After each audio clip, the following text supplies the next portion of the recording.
Mike's in the back picking from his skull, playing with his tongue. He's all sick and everything. I want my mommy. He kept on punching him and shooting him, and I had to grab him like this to pull him back, and I told him to stop. The plan came together in about 2 minutes. This case is the single most cold, calculated, premeditated case of murder that I have ever seen.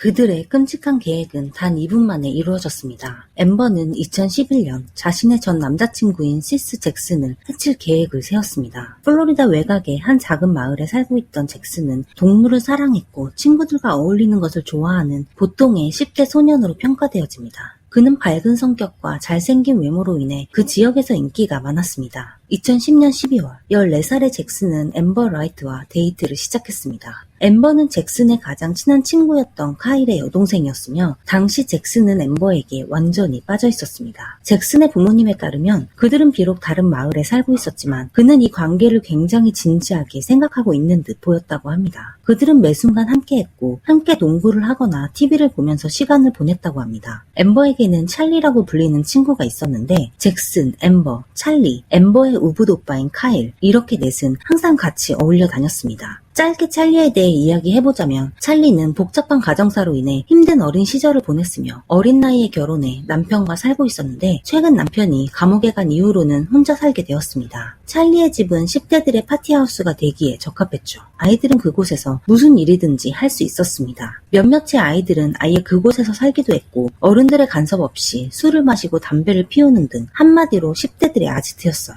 다시 엠버와 잭슨의 이야기로 돌아가서 두 사람 사이에는 신뢰와 질투 문제가 있었고 이 문제로 자주 싸웠다고 전해집니다. 엠버가 18살에 마이클이라는 아이와 바람을 피운 것을 들켰을 때 상황은 급격히 악화되었습니다. 결국 엠버는 잭슨과 헤어졌으며 마이클과 정식으로 데이트를 하기 시작합니다. 그 후 2달이 지났습니다. 하지만 여전히 엠버와 잭슨 사이에는 앙금이 남아있었으며 페이스북을 통해 서로 공격적인 말들을 퍼부었습니다. 엠버는 내가 너보다 10배는 더 괜찮은 사람이야. 제발 남자가 되라. 너가 지금 하는 행동은 정말 유치해. 라고 글을 썼고 잭슨은 나는 너랑 끝났으니 너도 그만 나랑 끝내길 바래. 라고 글을 썼죠. 잭슨의 어머니는 당시 마이클이 무기를 들고 찾아와 잭슨을 위협한 일도 있었다고 말했습니다. 마이클은 잭슨의 이름을 적어놓은 총알이 있다며 겁을 주고 갔다고 합니다. 그 당시 마이클은 이미 절도전과가 있었고 보란듯이 무기를 소지하고 다녔으며 굉장히 불량하고 폭력적인 성향의 아이였습니다. 이에 잭슨 또한 가만히 있지 않았어요. 그는 페이스북에서 공개적으로 마이클을 조롱하는 내용의 글을 작성했습니다. 또한 잭슨은 마이클을 찾아가 많은 또래들 앞에서 그를 때렸습니다. 여러 아이들 앞에서 자신보다 어린아이에게 맞았다는 사실은 마이클의 자존심을 상하게 하기에 충분했죠. 그때 잭슨은 이것이 단순한 10대들의 자존심 싸움으로 끝나는 것이 아니라 마이클이 자신의 자존심을 회복한다는 명목으로 어떤 짓까지 할 수 있는 사람인지 전혀 알지 못했습니다. So he was physically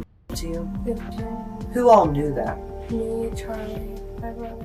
엠버는 마이클에게 잭슨이 자신을 신체적으로 공격해왔다고 말했고 이 말로 인해 그들 사이의 불화가 가속화되면서 갈등에 기름을 부었습니다. 하지만 잭슨에게 공격당했다는 것은 엠버의 주장일 뿐 뚜렷한 증거가 없어 실제로 그가 그녀를 공격했는지는 정확하지 않습니다. 그들의 공개적인 싸움이 이어지자 엠버와 마이클은 잭슨을 해칠 것을 계획합니다. 이 커플은 16살인 카일, 18살의 찰리, 20살의 저스틴에게 도움을 청하죠. 그들은 찰리의 집에 모여 앞으로 일어날 끔찍한 계획을 세웁니다. 엠버의 진술에 따르면 사건 당일 밤 그녀는 잭슨에게 전화를 걸어 사실은 화해하고 싶고 모든 것에 대해 미안하다고 사과하며 좋은 친구로 지내고 싶다고 말했습니다. 이에 잭슨 또한 자신도 싸우는데 지쳤고 좋은 생각이라고 동의하죠. 그들은 만나서 이야기하기로 하고 30분 정도 진지한 대화를 나눕니다. 그 후 잭슨은 어머니의 연락을 받고 집으로 돌아갔고 엠버는 찰리의 집으로 돌아갔어요. 그녀는 찰리, 카일과 함께 거실에서 TV를 보고 있었습니다. 당시 마이클은 방에 들어가 있었다고 합니다. 그때 잭슨이 이야기를 더 하고 싶다고 하면서 찰리의 집으로 그녀를 찾아왔다고 말했습니다. 하지만 잭슨이 집에 들어와 의자에 앉자마자 갑자기 카일이 달려들어 잭슨을 때리기 시작했어요. 엠버는 너무 무서워서 찰리를 데리고 방으로 들어가 문을 잠그고 숨어 있었습니다. 그때 카일이 잭슨에게 이 집에서 당장 나가 라고 고함을 지르는 소리를 들었고 그 후에 무기가 발사되는 소리를 들었다고 말했습니다. 엠버는 그 후로도 5번에서 6번 정도 무기가 더 발사되는 소리를 들었습니다. 무기를 사용한 사람은 마이클이었습니다. 카일이 마이클에게 너 지금 뭐 한 거냐고 물었고, 마이클은 엠버와 찰리가 숨어있던 방으로 들어와 만약에 내가 한 일에 대해 한마디만 더 하거나 이 방에서 나오면 두구의 시신을 더 보게 될 거야 라고 그들을 위협했어요. 겁에 질린 엠버와 찰리는 한동안 방에 숨죽여 있다가 잠이 들었습니다. 다음날 오전 11시쯤 엠버와 찰리는 잠에서 깼고 마침내 조심스럽게 방문을 열고 나왔을 때 집안에는 아무도 없었으며 강한 표백제 냄새가 났다고 말했습니다. 수사관이 표백제가 원래 집에 있었냐고 묻자 엠버는 아니라고 대답했고 마이클과 카일이 무언가를 치우기 위해 거실과 주방을 청소한 것 같았다고 합니다. 또한 집안에 있던 페인트통이 어디로 갔는지 아냐는 질문에 그녀는 찰리의 집에 페인트통이 있었던 것은 기억하지만 지금 어디에 있는지는 모른다고 진술했습니다. 여기까지가 엠버의 초기 진술 내용입니다. 그녀의 진술만 들으면 마치 연약한 10대 소녀가 극악무도한 살해 현장에서 간신히 살아남은 피해자라는 생각이 듭니다. 하지만 그녀는 자신의 오빠인 카일이 바로 옆방에서 모든 진실을 자백했다는 사실을 미처 알지 못했습니다. 사건의 전말은 이랬습니다. 2011년 4월 17일 잭슨은 여느 때와 같이 친구들과 함께 비디오 게임을 하며 놀고 있었습니다. 그때 그의 전 여자친구인 엠버로부터 여러 개의 메시지를 받습니다. 엠버는 그들의 관계를 다시 시작하는 것에 대해 이야기했고 그와 단둘이 만나서 이야기하고 싶다고 말했죠. 잭슨의 친구들은 경계하며 나가지 말라고 그를 만류했지만 그는 그녀를 믿고 싶었던 것 같습니다. 당시 잭슨의 친구들에 의하면 엠버는 그에게 사랑한다고 말했고 그가 다시 돌아오기를 바란다고 말하는 것을 들었다고 합니다. 1시간 전 엠버와 마이클, 카일, 찰리, 저스틴은 찰리의 집에 모여 있습니다. 그들은 앞으로 일어날 끔찍한 계획을 세우고 있죠. 이 계획은 단 2분 만에 완성되었으며 누구 한 명 말리는 이 없이 5명 모두 찬성하게 됩니다. 계획은 엠버가 잭슨을 찰리의 집으로 유인해 남자들이 그를 움직이지 못하게 제압한 뒤 마이클이 무기를 이용해 잭슨의 목숨을 거두는 것이었습니다. 엠버는 그날 밤 잭슨에게 문자를 보냈고 자신이랑 만나기로 한 것을 아무에게도 말하지 말라고 당부했어요. 이에 잭슨은 엠버를 만나러 찰리의 집 근처로 갔고 엠버는 조용한 곳에서 이야기 좀 하자며 마침 찰리의 집이 비었으니 안에 들어가서 이야기하자고 말하죠. 그들이 찰리의 집으로 들어갔을 때 카일과 저스틴이 집 안에 있었지만 말씀드렸다시피 카일과 잭슨은 이 사태가 발생하기 전에 둘도 없는 친구였습니다. 잭슨은 아무 의심 없이 집 안으로 들어갑니다. 하지만 그가 집에 들어서자마자 카일과 저스틴이 잇대기로 잭슨의 머리를 수차례 공격합니다. 그들은 3개의 막대기가 부서질 정도로 그를 공격했고 잭슨이 기절할 것을 예상했지만 그는 여전히 일어났죠. 두 소녀는 계획대로 침실로 들어갔으며 마이클은 방에 숨어있다가 무기를 들고 나와 잭슨의 등에 2번 발사합니다. 잭슨은 무기에 맞았음에도 그 집에서 도망치기 위해 필사적으로 노력했고 집 앞 도로까지 도망가는 데 성공했지만 남자 아이들에 의해 다시 집 안으로 끌려 들어갔죠. 카일이 수사관에게 말한 진술에 따르면 이때 자신이 마이클에게 잭슨을 그냥 놓아주라고 소리쳤다고 했지만 사실 친구들에게는 이 부분이 가장